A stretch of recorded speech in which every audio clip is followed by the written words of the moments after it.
Hello, everybody. Welcome to the Style That Binds Us show. We're so excited today to have Dr. Shirley Madhere with us. We did a podcast recording with her recently that tells you all about her amazing career, and I'll have a link to the description of that in the show notes. But right now, what I wanted to do is grab her all for myself because I have a lot of questions that I know that people my age, people 40 and older especially, have all these questions. You know, Jay and I always have thought about all the questions that people want to ask, but don't know who to ask or where to get their information. You know, for example, going into an art gallery, you know, can you ask the price? Can you even go in an art gallery without the purpose of buying a painting? You know, what's that bag? How much does that cost? All these questions. And so people just don't do it because of their, you know, their embarrassment or whatever. So that's the same thing I feel like with talking to a plastic surgeon. So Dr. Shirley is a plastic surgeon in New York City. Yes. And she has a philosophy about the way she practices medicine that she can touch on. And then we're going to dive right in. Questions that people want to know, you know, before they make the step, even just to set up the appointment kind of thing. Okay. So tell us a little bit about your philosophy. Well, firstly, thank you so much for having me. And I think this is a very exciting episode of your show because I think it really is important to be able to ask those questions and get credible answers. So I look forward to being a credible source for you and to serving you and your audience. So my philosophy, I love a good Q&A. So yeah, let's dive right in. My philosophy is that of holism, or holistic plastic surgery. And in addition to holistic plastic surgery, there's a tagline that follows it, and it's person before procedure. And the reason why I frankly came up with that tagline and name and brand and philosophy is that it ties in a lot with how I see healing and beauty and wellness. And it also ties in with some of my values, both culturally and how I've been trained and raised. I do believe that beauty emanates from within. And I have had the privilege and the honor of being taught about the human body and how to help it to heal. So my perspective is that healing comes from within, but clearly what I can do is to help people to manifest their best versions of themselves, help to bring out that inner beauty, but help it to really show through and radiate on the outside as well. In my practice, in addition to performing all the usual fabulous plastic surgery procedures, both operative and non-operative, I actually really get into someone's history and their medical issues and what it is about them that really it wants to seek an enhancement. And so we talk about all those things. And so it helps me to create not only an outer picture of what they're looking to improve, but also an inner picture of what their motivations are and how healthy they are and whether or not their skin would be able to tolerate and heal well from the needle or the knife. So all of that is very important and helps to serve as the foundation for my holistic plastic surgery practice. And voila. Yes, I think it's brilliant. I think it's thank you. So necessary and should be, you know, of course that's the way you do it, but we know that's not the case usually, so that's why you're such a special person. Well, I thank you very much. I mean it.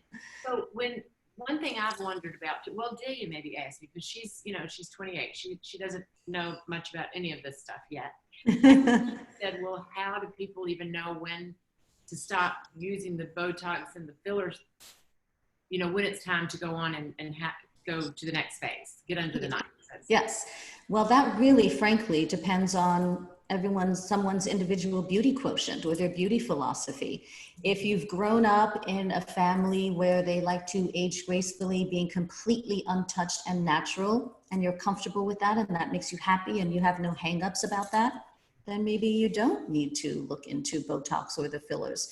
If, however, on the other hand, you're on the other end of the spectrum and you grew up in a family or you've been influenced by other people, family, friends, whichever, that do little things to help you age gracefully, then there's absolutely no judgment in that at all. So you can go from 0 all the way to 180, depending on your beauty philosophy, what you believe in, how you feel about yourself, knowing that you're fabulous always, but that maybe you can undergo a little bit of, tweaking just to bring your best face forward. Right.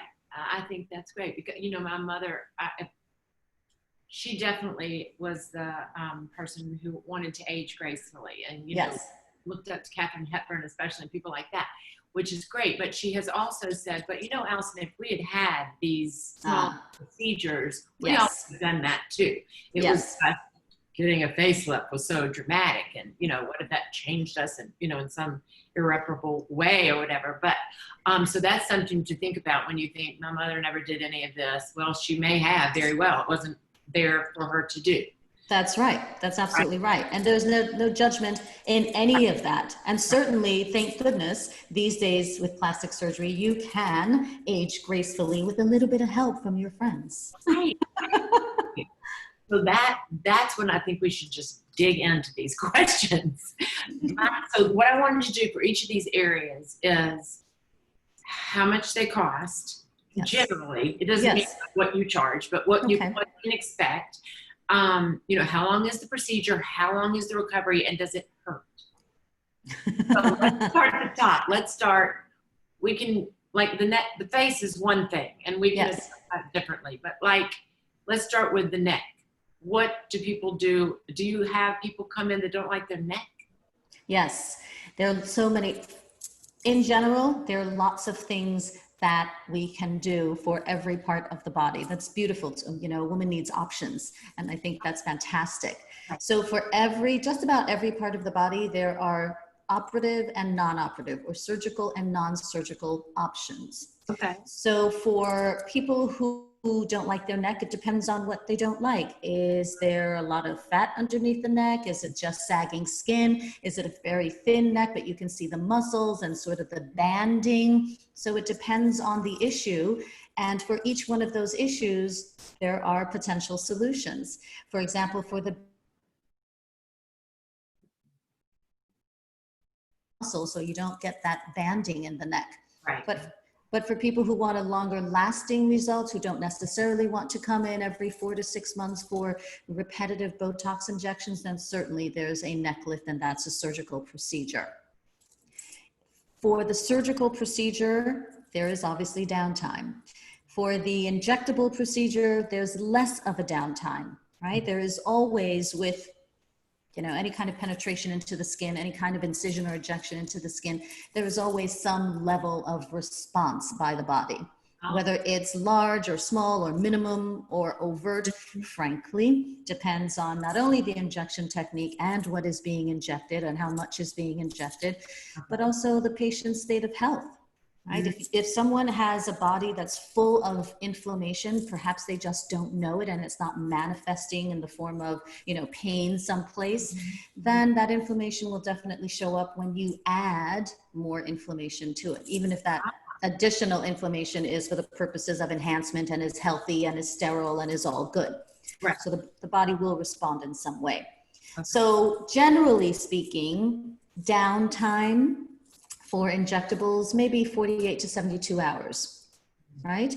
Again, depending on the person, whether or not they bruise easily, swell up easily, etc. For surgical procedures, on average, depending on the operation and what is being done and how many procedures are being done at once, the recovery time may be anywhere from 1 week up to 3 weeks. Okay. So all of those things must be taken into consideration when someone is considering a procedure, whether they have the time, energy, money, budget to be able to have a surgical procedure or a non-surgical procedure. Mm-hmm. Okay, that makes sense. Okay, so what about women who, they'd like to have their chest up? Yes, their breasts. Yes, for women who would like to have their breasts lifted. Now, interestingly enough, their breasts lifted, that is a procedure called Mastopexy. And it is an operation, and I've just talked about the most traditional. It is an operation, and that can take anywhere from 2.5 to 4.5 hours, depending on the size of the breast, the size of the patient, etc. Their response to anesthesia, the surgeon's operative time. Some surgeons just like to move through a certain kind of flow, and that might be faster than another surgeon's or slower than another surgeon's. So again, nothing wrong with that. So that operation does involve scarring. So incisions are made. Skin has to be removed for the many times, and then the breast tissue has to be manipulated or rearranged and positioned in such a way that they are lifted. But that operation does indeed involve incisions, and because they involve incisions, you will incur scarring. But a scar is not inherently a bad thing. I have had patients who say to me, well, I don't want a scar. I'll say, well, then you can't have an operation, because in order for me to remove any part of skin, etc., or do this operation, I must make an incision.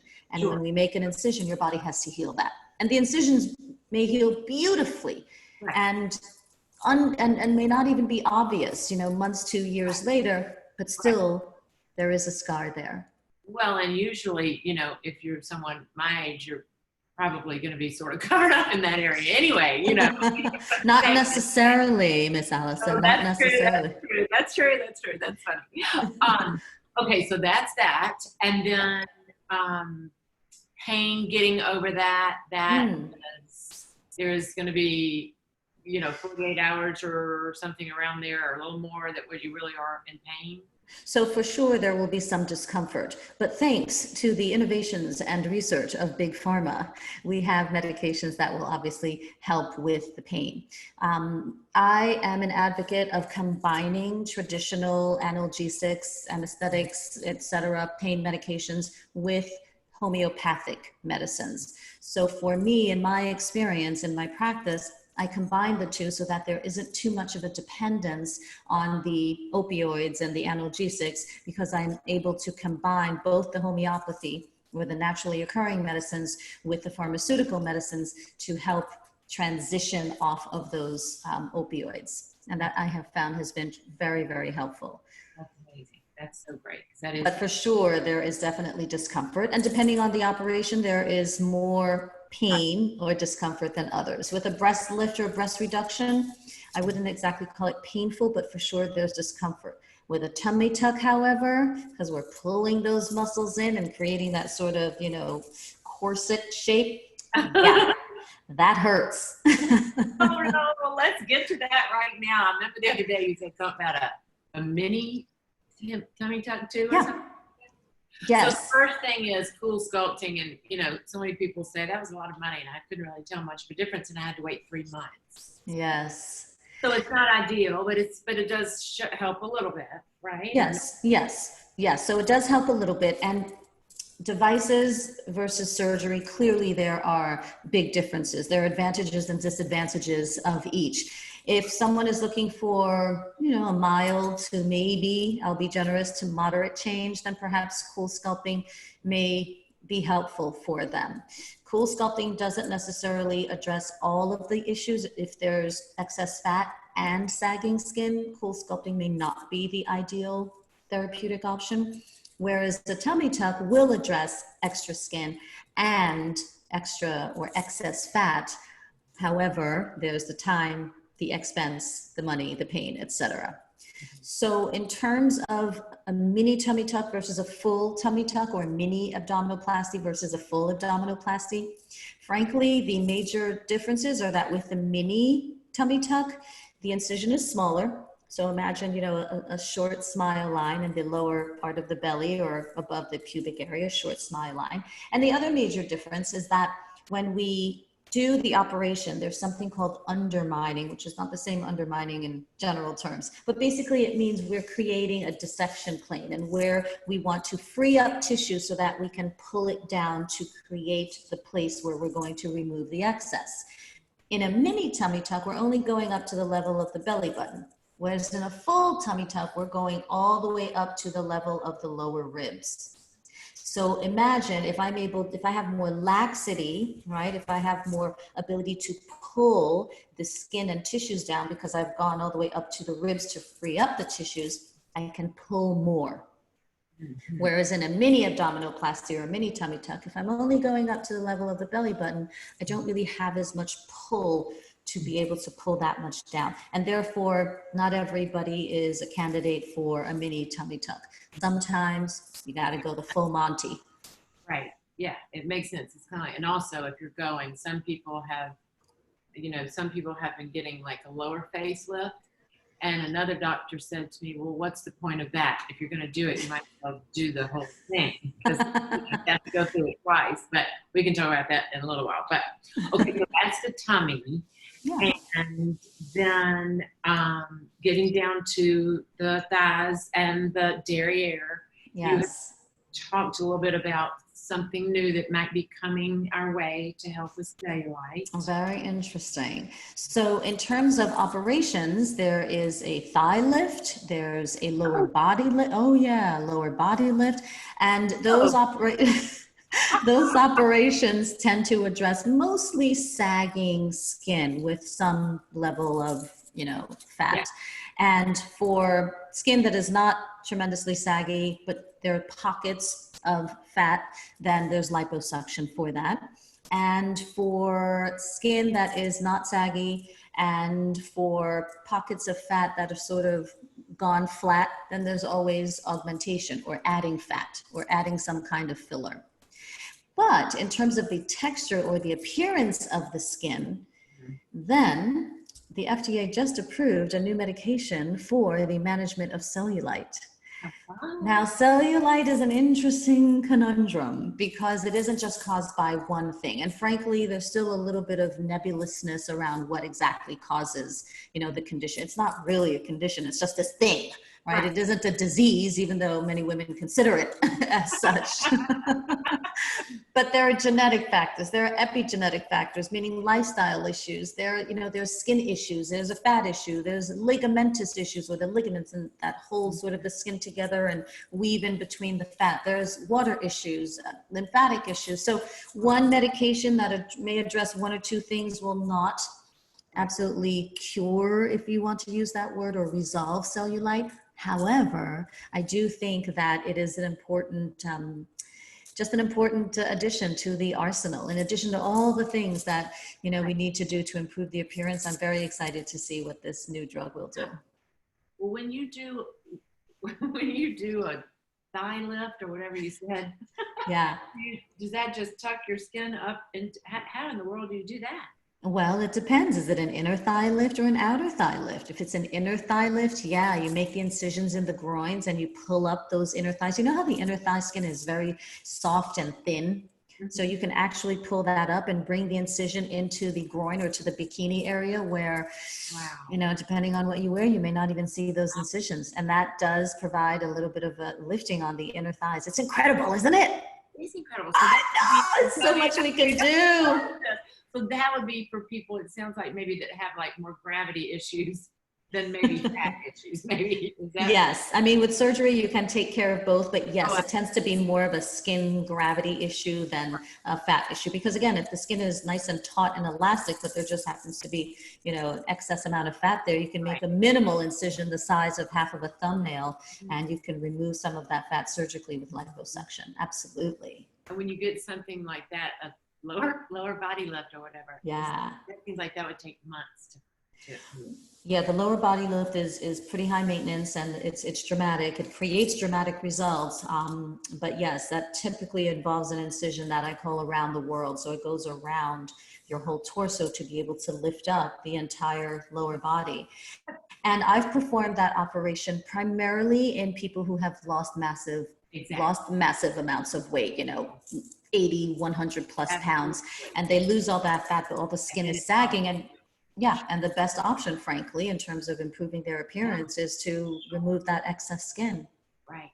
Yeah. That's great. That's available. Yes. Thankfully. And maybe that's the same thing with knees. I've had a lot of my clients talk about their knees. They hate their knees. which, I don't know what to say to them about that. Yeah. But is that upper leg lift too, to take care of the knees? Well, the leg lift, that inner thigh leg lift or even that side thigh leg lift won't really take care of the knees. And it's ideally really not a great idea to be able to raise all that tissue all the way down to the knees to bring it back up. There have been there are some cases where you can perform liposuction around the knees, but because that knee area is kind of a complex area with, veins and nerves and blood vessels, etc., that's kind of one of those areas that you really have to be cautious about. Mm-hmm.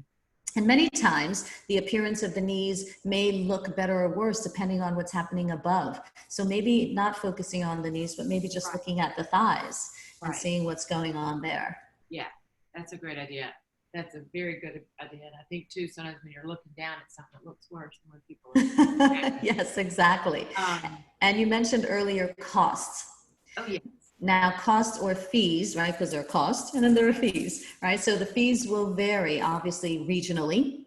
They will vary according to the surgeon and his or her staff and overhead, etc. And they will also vary according to hospital. So there are many variables that go into the fee for an operation or the fee for an in-office procedure. But in general, the injector, and of course, it does depend on the cost of the material. Right? If breast implants cost $3,000 from the manufacturer, then obviously that's a cost that has to be passed on to the patient, right? It's inherent in the total fee.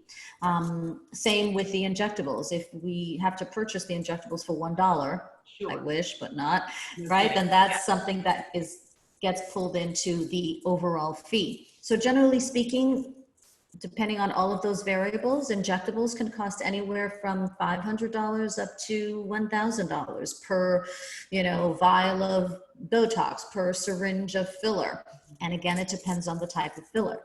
There are fillers that last 3 to 5 months, and those are maybe lower priced. There are fillers that have a longer duration, maybe 5 to 9 months, and they will cost a certain amount. And then there are the more semi-permanent or longer lasting fillers that can last up to 2 to 3 years. And of course, those will cost more.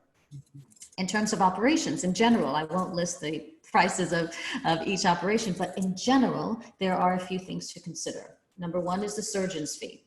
And that surgeon's fee is generally fixed. It's not based on time or how long it takes or how fast it goes. That's the surgeon's fee. The second is the operating room fee. And whether or not that happens in a hospital or in a doctor's, certified operating room, there's always a facility fee or an operation fee to be able to rent that space out or have it used if it's not being used by someone else. And then lastly, you have to pay the professional who is helping you to withstand the surgery, and that's the anesthesiologist. Right? And then again, inherent in all those fees is the cost of materials, the sutures, the bandages, etc. So there are a lot of factors that go into building the fee. So that's why someone generally can anticipate that when it comes to an operation, it's going to cost, and it should. And when it comes to an in-office procedure, it won't cost as much as an operation, but there are still fees associated with that depending on devices, etc., and products and time. And let's not forget, I get some patients who will sometimes ask me, oh my gosh, why is that so expensive? Well, in addition to the actual cost from the manufacturer, which I have no control over, let's not forget that I'm hoping that you're coming to me because you believe that I have a certain amount of expertise and you value that. And also, and that there's also my time. So exactly, more for an operation and everything else. Right. Yeah. So would you say like 6,000 to 20,000, or a rough ballpark? I mean, for operations? Oh wow, that depends on the operation. I mean, I'll just use my experiences in New York. From what I've seen anywhere from $5,000 for doing a blepharoplasty or eyelid lift, all the way to $35,000 for a face and neck lift. So yes, it's a wide range. Okay, that's good to know. Okay, and then the last thing, I guess, is the underarm area right here. Yes. People do about that? Yes. As with the lower body and the thighs and most parts of the body, It depends on what the desired result is and what the anatomy or the morphology, what it looks like.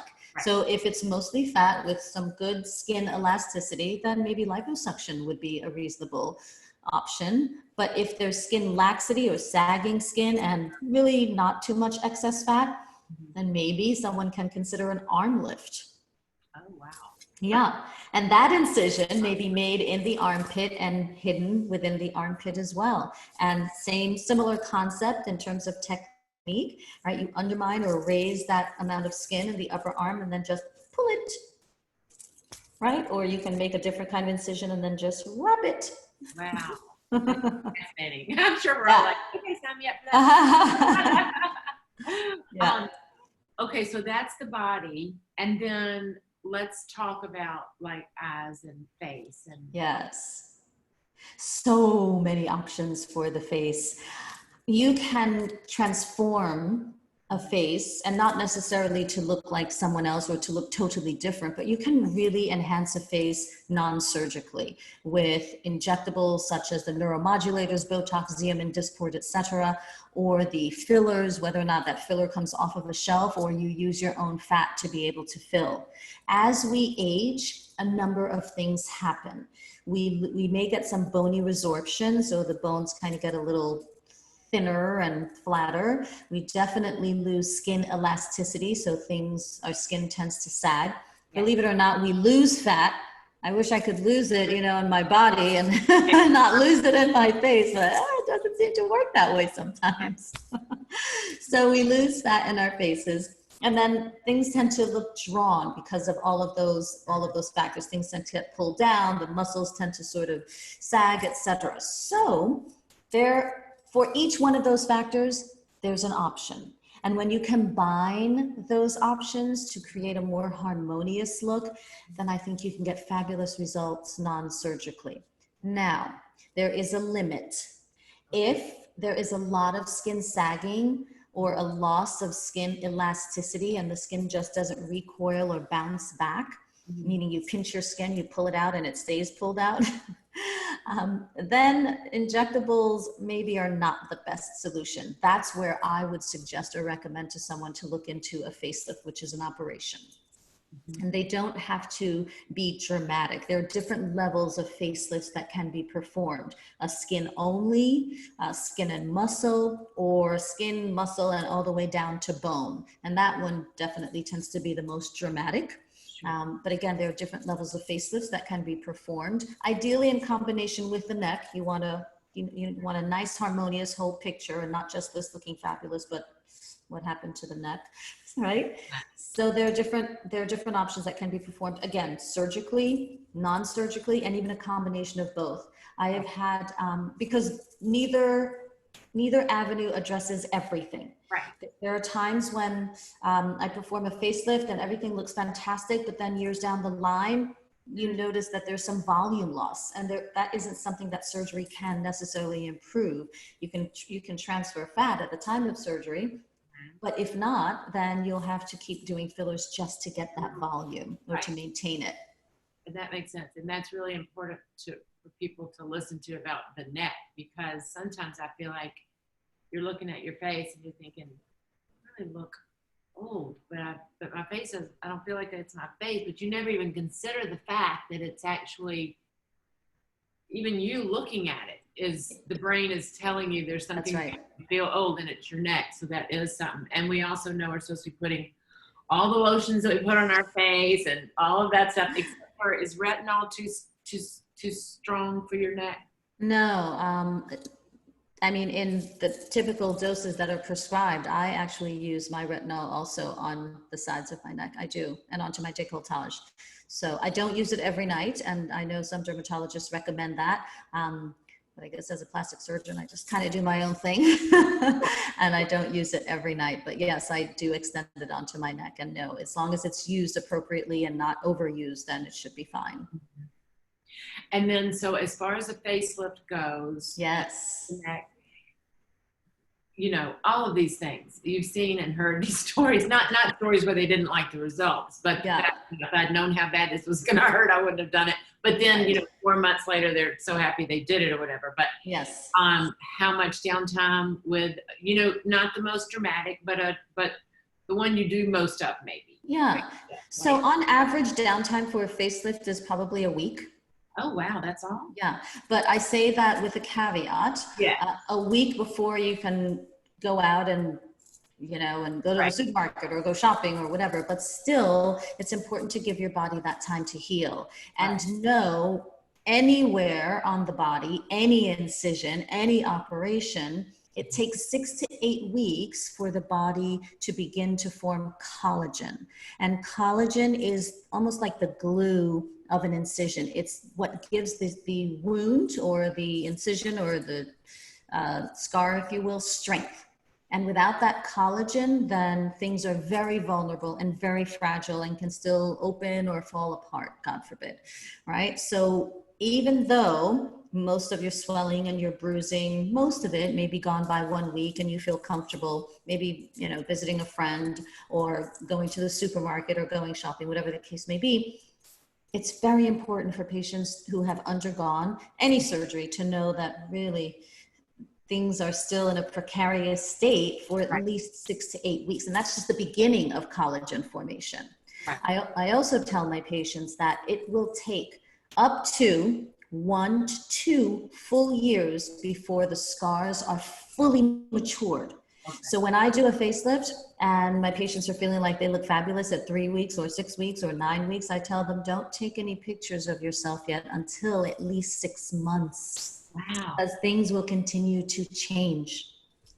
And you really won't get the final settled in results for probably, you know, at least 6 months to 1 year. Yeah. And I'm sure some people, you know, swell easier than other people. Yes. And some people, I know I bruise a lot easier than some people. And, you know, everybody's different, right? Absolutely. What's going to happen for you at 60 years old, and this is what's going to happen for you at 45, because it's going to be that's right. And not only that, as an individual, and this goes back to the holistic aspect of my practice. Why is it that someone is bruising more easily? That will definitely affect not only the patient's experience after surgery, but it may potentially affect the results. And it really does behoove me to try to find that out in advance, to try to improve upon that or resolve it so that we can have a positive result that is the best that it can be given the patient, the circumstances, etc. So that's why it's another reason why I think it's very important to be able to ask all those questions in advance and see if there are any issues that may potentially interfere with the best result possible. I think that is, you know, remarkable. There's so many things that I feel like should be status quo that are not. But I think the fact that you take the time, you know, you said very rarely after the very first appointment do we set up, you know, surgery or whatever. You know, you really do get to know people and what they're expecting. And we've all heard now that a lot of times maybe you'll get the plastic surgery, but you haven't dealt with the underlying emotional issues that you're having. And so it doesn't help. You know, you're still there. Wherever you go, there you are, right? Because there's the result, which is obviously important, right? And then there's the perception of the result. And frankly, fortunately or unfortunately, they can be two different things. They may not always be aligned. And sometimes that can cause a lot of, you know, stress and drama, both for the patient and the surgeon, obviously, you know, the patient being the most important. So it's important to try to bring together those factors before surgery as best as possible in advance to make sure that both the doctor and the patient are going to the operating room together as a team, knowing as much as they can, right, about this patient's body, so that if anything were to happen in the operating room that's unexpected, then maybe what we know in advance may help us to solve whatever's going on in the operating room or afterward.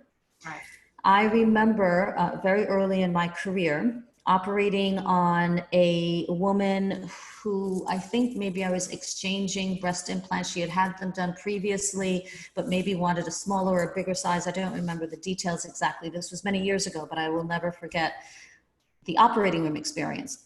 So I did everything that I was supposed to do. I checked everything off, but this was before, you know, my holistic, this was before my holistic philosophy went into overdrive. Right. And, but everything else checked off medically. She had gotten clearance from her doctor. Everything was fine. I specifically remember asking her husband, who was there for the appointment, if there were any problems with bleeding or bruising, etc. And he vaguely thought, no, she may have bled a little bit more than usual during her pregnancy. I'm not sure, but everything was fine. So I did all the usual blood tests. Everything came out fine. The standard blood test, everything came out fine. So we proceeded to surgery. I will never forget what the insides of that area of the patient's breast looked like. I will never forget.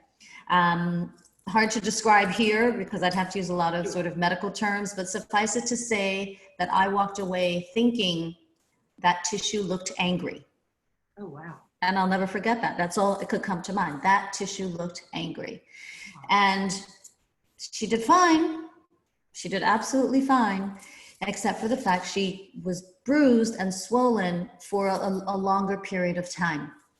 And so when she came in for follow-up, and I'm noticing that her bruising is taking a long time to get away, I thought, wow, all her blood tests were the basic blood tests were completely normal, but I will never forget what I saw in the operating room. There has to be something else. Fast forward, I ordered more tests and then ordered a second level of test and then ordered a third level of test. And it wasn't until the third level of test that we found out that she in fact had a bleeding disorder. Oh my gosh.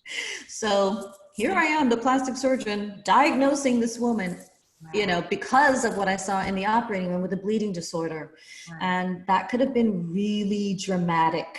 It could have been really dramatic. Absolutely. So that taught me that it isn't just one part of the body that I'm operating on that's going through the procedure and having potential effects. It's the whole body.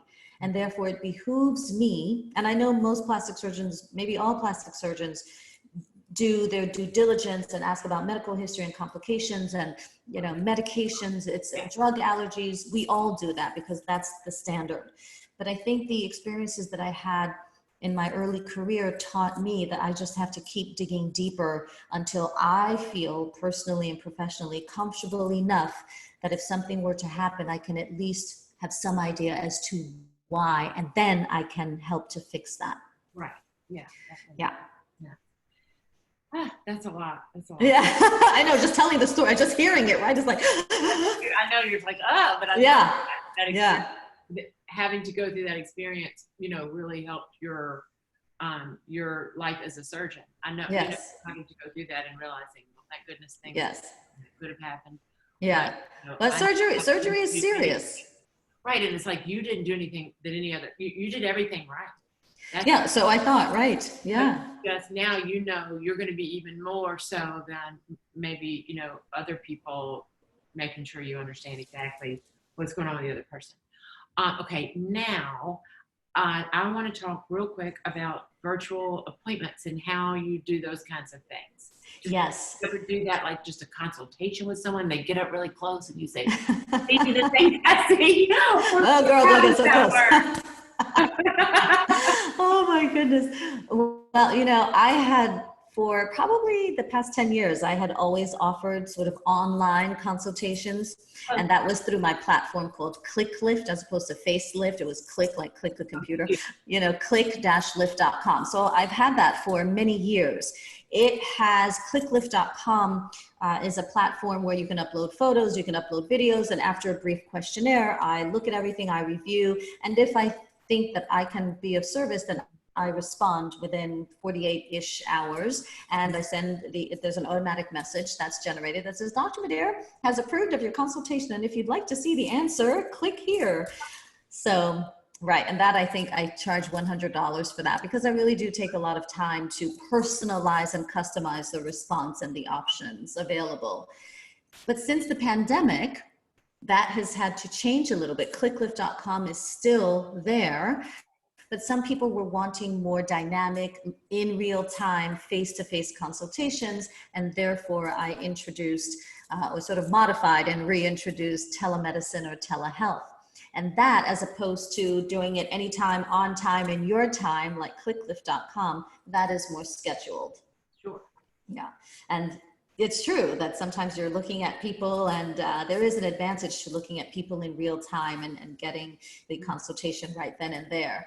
But some people have been a little apprehensive about it, but it has grown significantly, not just for me, but for many physicians. And I think telemedicine or telehealth is here to stay. Yeah. And I'm thrilled about it. Especially Yeah, if you're sick, if you don't feel good and you don't want to go to the doctor. absolutely.